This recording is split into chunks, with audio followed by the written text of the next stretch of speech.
Assalamualaikum warahmatullahi wabarakatuh. Apa kabar semuanya? Semoga kita semua senantiasa dalam lindungan Allah Subhanahu wa taala.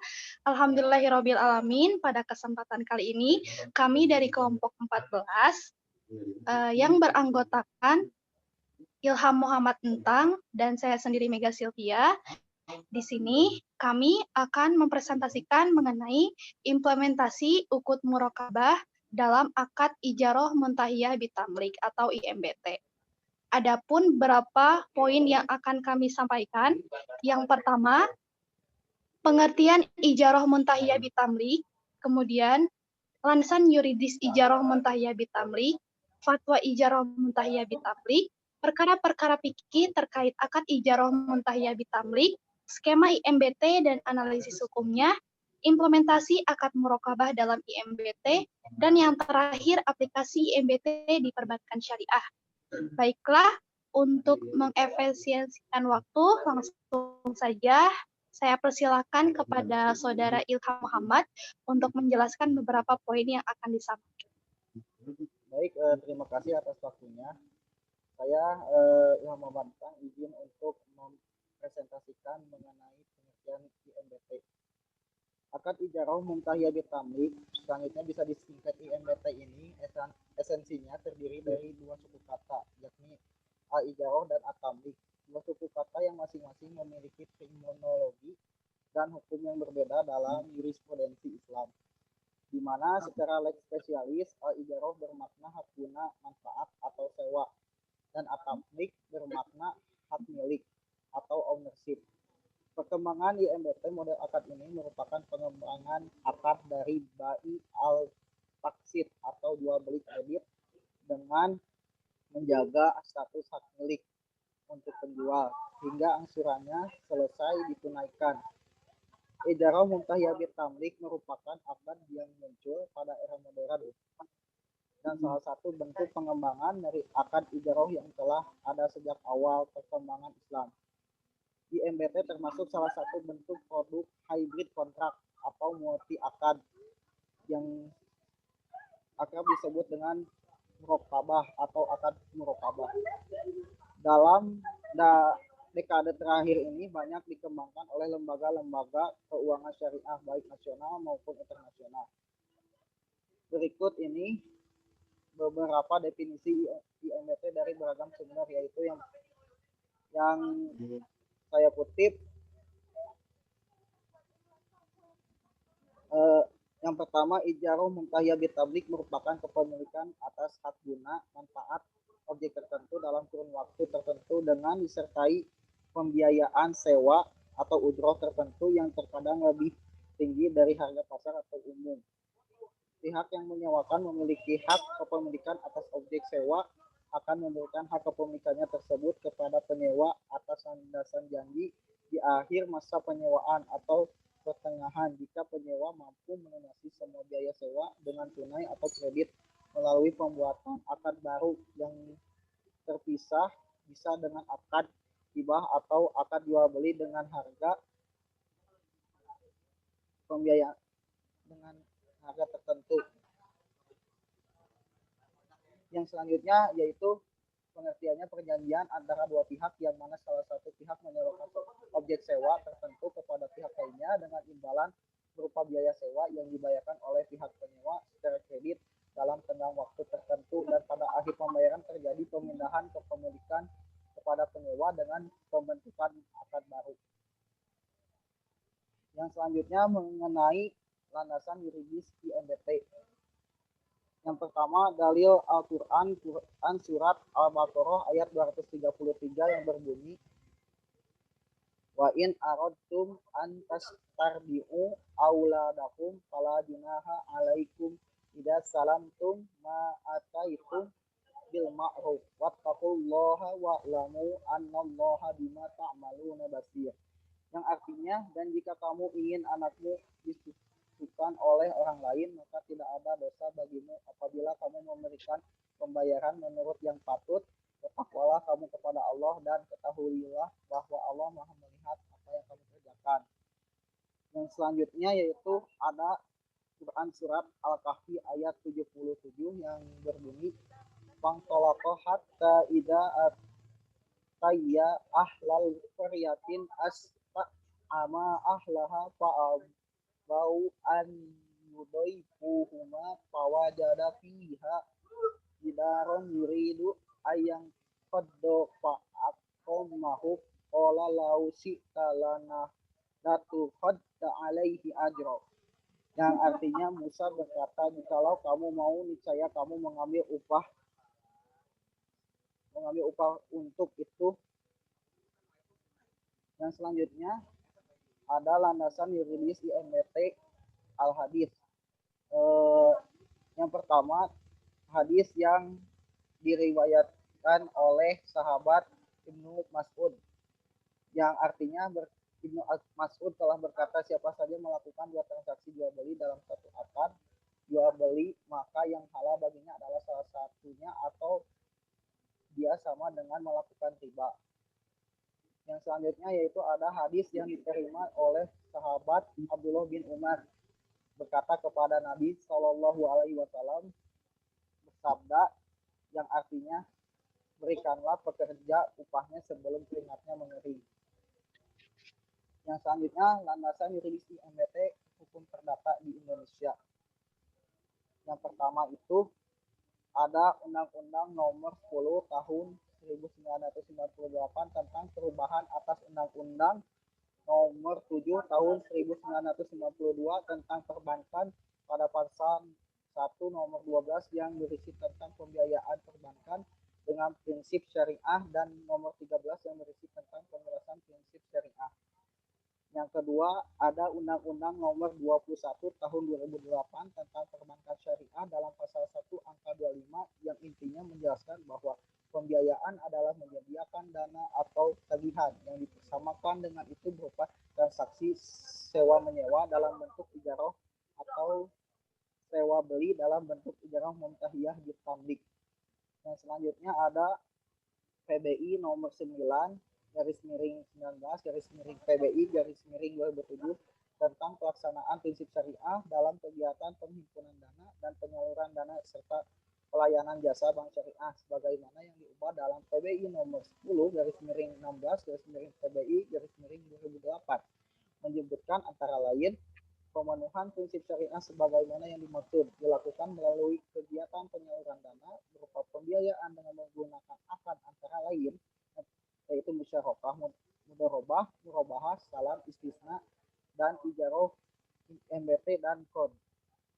Yang selanjutnya ada surat keputusan Ketua Bapepam dan LK nomor per garis strip 04 garis miring BL garis miring 2007 tentang akad-akad yang digunakan dalam kegiatan perusahaan berdasarkan prinsip syariah. Yang terakhir yaitu ada fatwa DSN MUI nomor 27 garis miring MUI DSN garis miring 3 garis miring 2002 tentang IMBT. Dan fatwa DSN MUI nomor 27 garis miring MUI DSN garis miring 3 garis miring 2002 tentang ijarah muntahiyah bitamlik, yaitu IMBT dianggap oleh DSN sebagai multi akad. Meskipun DSN menolak keberadaan penggabungan akad dalam IMBT, setidaknya ada dua akad dalam IMBT, yaitu akad ijarah dan pemindahan kepemilikan, baik melalui akad jual beli ataupun hibah. Dalam praktik, dua akad ini, ijarah dan janji, berjalan secara bersamaan, yang demikian menyebabkan akad IMBT masuk menjadi akad yang murakkab. Materi yang selanjutnya mengenai perkara-perkara fikih terkait akad IMBT. Yang pertama itu ada janji atau wa'an. Janji dalam perspektif jumhur ulama dari kalangan ulama Syafi'iyah, Hanabilah, dan sebagian Malikiyah adalah mulzim atau mengikat secara agama. Namun tidak secara hukum. Argumentasi mereka adalah pemenuhan janji itu merupakan bentuk ihsan atau berbuat baik dan tabaru dari mujir kepada mustajir. Dan kedua hal itu atas dasar sukarela dan tanpa paksaan. Argumentasi ini dipakai oleh DSN MUI dalam fatwa nomor 27 garis miring 2002 tentang IMBT dalam mengambil Kebijakan dengan menetapkan hukum janji di akad IMBT ini tidak wajib atau mengikat secara hukum. Ini menegaskan juga bahwa mukjir jika berkeinginan akan melaksanakan janji pemindahan hak kepemilikan objek sewa kepada mustajir, maka ia harus melakukan akad baru di akhir masa sewa selesai dengan akad bai atau jual beli atau hibah atau pemberian. Namun jika ditelaah lebih lanjut, hukum janji di fatwa ini kontradiktif dengan hukum janji dalam fatwa DSN MUI nomor 85 tahun 2012 tentang janji wa'ad dalam transaksi keuangan dan bisnis syariah. DSN MUI mengatakan dengan jelas sekali di ketentuan hukum bahwa janji bersifat wajib atau mengikat secara hukum dan wajib dilaksanakan. Yang kedua yaitu dua akad dalam satu transaksi. Dalam hadis riwayat Abu Daud An-Nasa'i,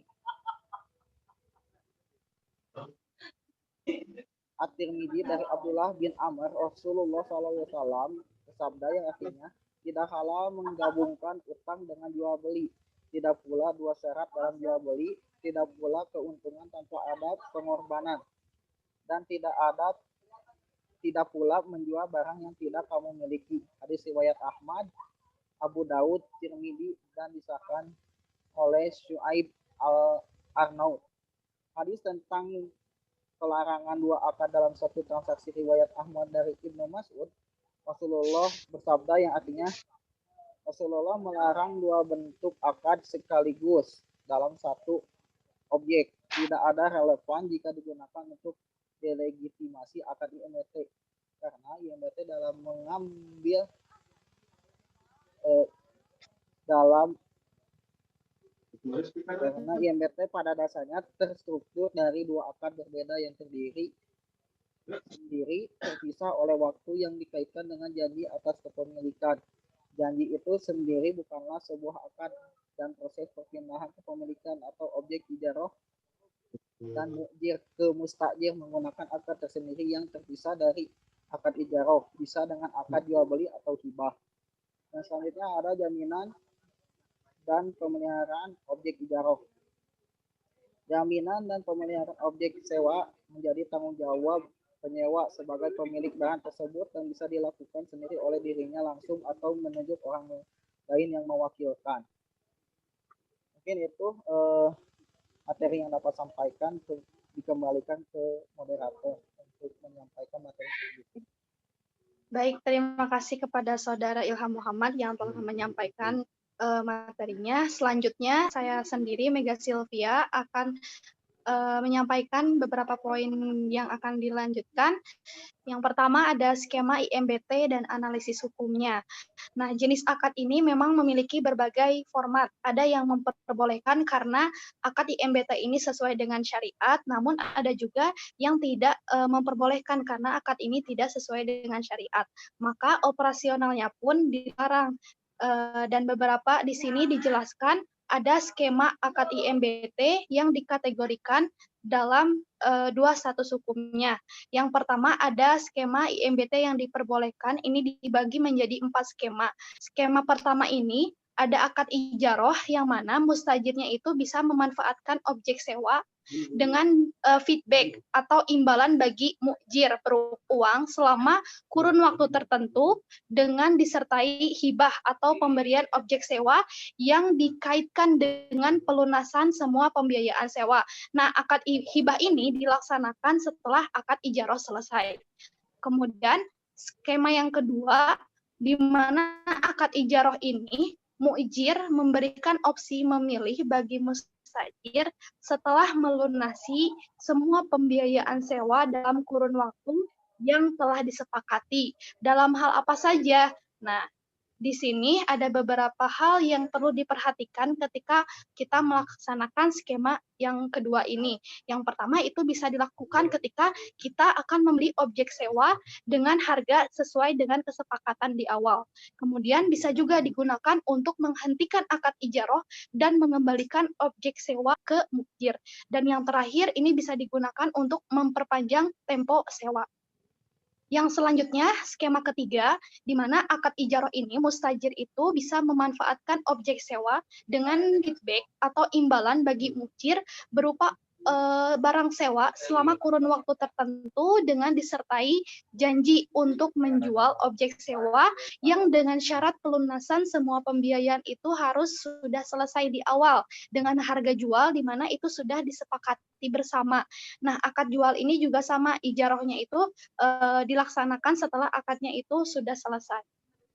Yang keempat, ada skema akad ijarahnya itu mustajir bisa memanfaatkan objek sewa dengan feedback atau imbalan bagi mujir berupa uang sewa selama kurun waktu tertentu, dan di sini mujir sama-sama juga memberikan hak opsi atau hak memilih bagi mustajir untuk memiliki objek sewa kapanpun ketika mustajir itu bersedia sampai jual belinya itu terlaksana pada waktu yang sudah disepakati. Itu bisa dilakukan dengan menggunakan akad jual beli baru dan memakai harga pasar atau kesepakatan bersama.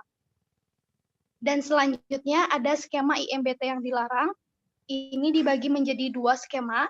Yang pertama, akad ijarah itu yang berakhir dengan pemindahan kepemilikan objek sewa sebagai imbalan atas biaya yang dikeluarkan atau dibayarkan oleh mustajir kepada mujir pada kurun waktu tertentu tanpa pembentukan akad baru. Nah, di sini terjadi transformasi atau perpindahan akad dari akad ijarah ke akad bai, dan ini terjadinya itu secara otomatis gitu. Kemudian skema yang kedua, ini contohnya seorang pembeli atau lembaga membeli barang dari seorang penjual, kemudian si pembeli tersebut menyewakannya langsung kepada penjual tersebut sebelum harga pembelian diserah terimakan dan menjanjikan barang tersebut dijual kepadanya atau penjual pertama. Nah, skema akad ini tidak diperbolehkan. Kenapa? Karena akad ini sama dengan akad jual beli inah, dan mustajirnya di sini adalah dia itu menjual sebagai penjual itu sendiri gitu. Jadi dilarang karena ini menyerupai bainah. Pembahasan selanjutnya mengenai implementasi akad murokobah dalam IMBT. Nah, akad IMBT ini dia merupakan salah satu contoh hasil konstruksi menghilangkan kebatilan produk leasing pada industri keuangan konvensional. Akad IMBT ini merupakan kombinasi antara akad sewa atau ijarah dengan hak opsional jual beli atau hibah di akhir masa sewa yang sifatnya itu tidak mengikat. Meski terjadi perbedaan pendapat, apakah IMBT ini termasuk ke dalam akad gabungan atau murokabah yang dilarang oleh Nabi atau bukan? Namun mayoritas ulama sepakat untuk memperbolehkan praktik dilaksanakannya akad atau perjanjian IMBT ini. Nah, dalam hal ini ketentuan IMBT yang berlaku ini di mana pihak yang melakukan IMBT harus melaksanakan akad ijarah terlebih dahulu. Nah, kemudian terjadi akad pemindahan kepemilikan baik dengan jual beli atau pemberian. Hanya dapat dilakukan setelah masa ijarah selesai. Nah, janji pemindahan kepemilikan yang disepakati di awal akad ijarah itu menggunakan wa'ad atau janji. Dan di sini wa'ad itu sifatnya itu tidak mengikat. Tapi apabila janji itu diinginkan dilaksanakan, maka harus ada akad pemindahan kepemilikan yang dilakukan setelah masa ijarah itu selesai. Nah, tapi jika salah satu pihak yang tidak menunaikan kewajibannya atau ketika melaksanakan perjanjian terjadi perselisihan dan tidak ditemukan solusinya, maka penyelesaiannya itu harus dilakukan melalui badan arbitrase syariah setelah tidak tercapai kesepakatan melalui musyawarah. Selanjutnya mengenai aplikasi IMBT di perbankan syariah. Nah, dalam perbankan syariah, aplikasi dari produk IMBT ini memang digunakan dalam berbagai produk-produk yang ada di perbankan syariah. Di sini Bank Syariah dalam pengaplikasian IMBT sebagai produk, di mana mereka itu melakukan pembiayaan bisa digunakan dalam pembiayaan jangka menengah atau jangka panjang. Nah, biasanya diperuntukkan untuk beberapa hal. Yang pertama itu bisa digunakan untuk pembiayaan investasi. Di sini bank itu menyalurkan pembiayaan untuk pegadaian barang-barang modal produktif seperti mesin. Tapi di sini pihak bank itu tidak semata-mata membeli barang ini untuk dimiliki dan dijual, akan tetapi lebih kepada investasi. Dan yang kedua itu diperuntukkan untuk pembiayaan konsumer seperti pembelian rumah, mobil, dan lain-lain. Namun, dalam realisasinya, pihak bank itu dapat melakukan leasing, baik dalam bentuk operating lease atau akad ijarah murni, maupun finansialis atau akad IMBT. Akan tetapi, pada umumnya bank-bank tersebut lebih banyak menggunakan akad IMBT disebabkan karena lebih sederhana dari sisi pembukuannya.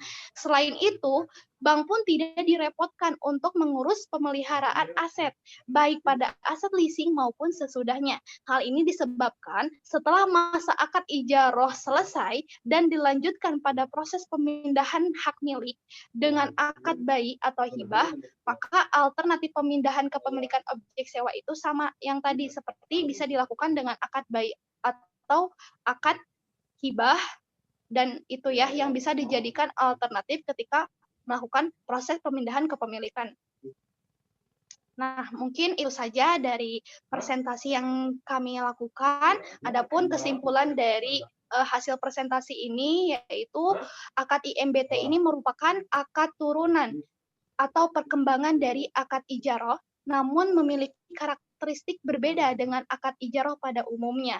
Karena di dalam akad IMBT terdapat opsi pemindahan kepemilikan atas objek sewa kepada penyewa atau mustajir di akhir masa sewa atau setelah akad ijarah selesai, dan diikat atau disertai oleh janji atau wa'ad dari pihak pembeli sewa atau mukjir yang sifatnya tidak mengikat.